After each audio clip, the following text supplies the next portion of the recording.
5 seconds. Start. Speaking in the Rajya Sabha, the leader of the opposition said, Mr. Deputy Chairman, this is an important bill and I welcome it heartily. It has always been the desire of all that there should be prevention of closures, lockouts and layoffs, so that there may be rapid industrial development in our country. The Industrial Disputes Act is a very old piece of legislation. It requires a lot of changes. I am sure the proposed amendment will bring a great deal of relief to the people and the economy as a whole. I would like to make some suggestions for further improvement which may kindly be considered by the Honorable Minister. Sir, I would now like to make 3 suggestions on the Industrial Disputes Amendment Bill. First of all, in this bill, a provision has been made whereby the Act will apply only to an establishment which employs 300 workmen. I do not know the basis for fixing this number of 300. In this connection, I may bring to the notice of the House that it was the recommendation of the Indian Labour Conference that an establishment to which the provisions of the Industrial Disputes Act would apply should employ at least 50 persons. Accordingly, the Act was amended and it was made applicable to an establishment which employed 50 persons. Now we have passed the bonus bill and reduced the qualifying number of employees in an establishment from 20 to 10.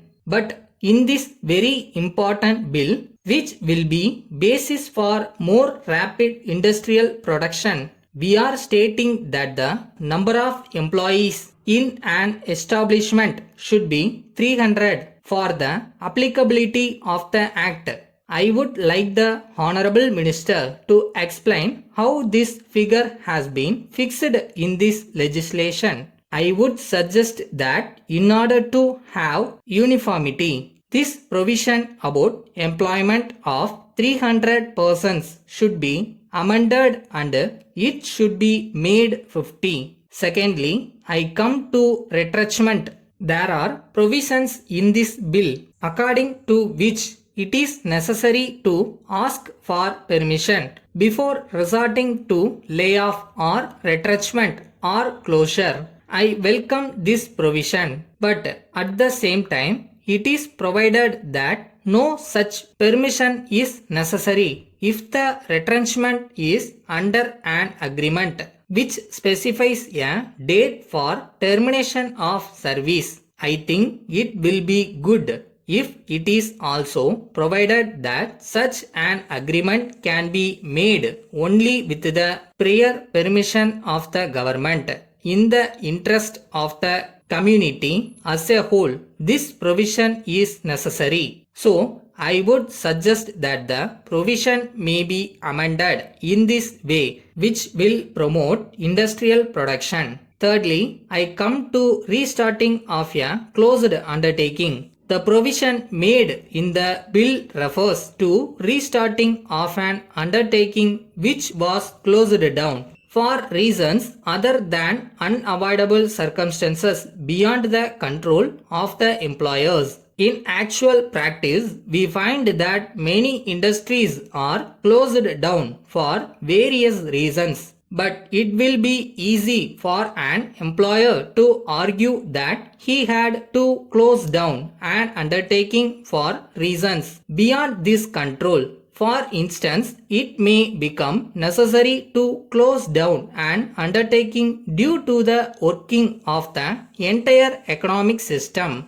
In such a case, an employer may plead that he had to close down the undertaking due to unavoidable circumstances. It may affect the economy and the community as a whole. So, I suggest that it will be better if the provision is so modified as to make it applicable to all undertakings which are closed down for any reason.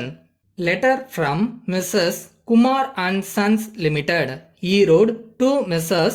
Thomas and James Limited, Coimbatore.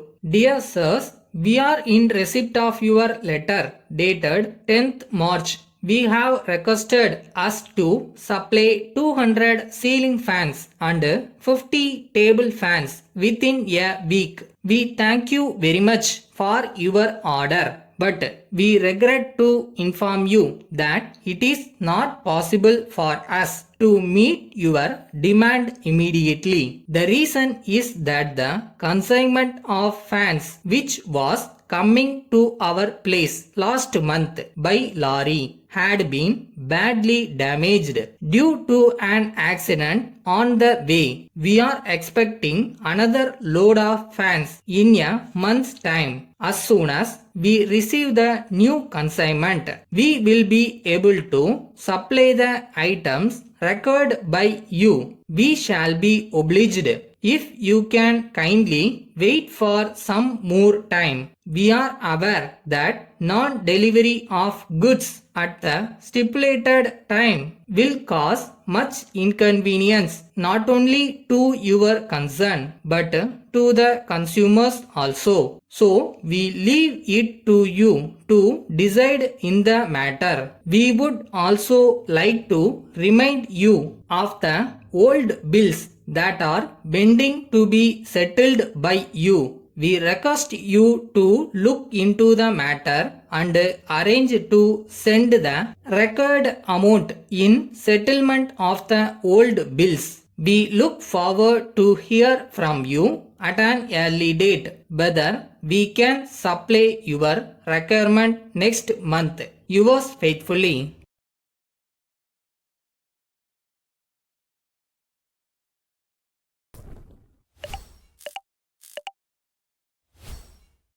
Confident. First என்னால் முடியும்னு நாம் முழுசாக நம்பினா லைஃப்பில் எதை வேணாலும் achieve பண்ண முடியும்.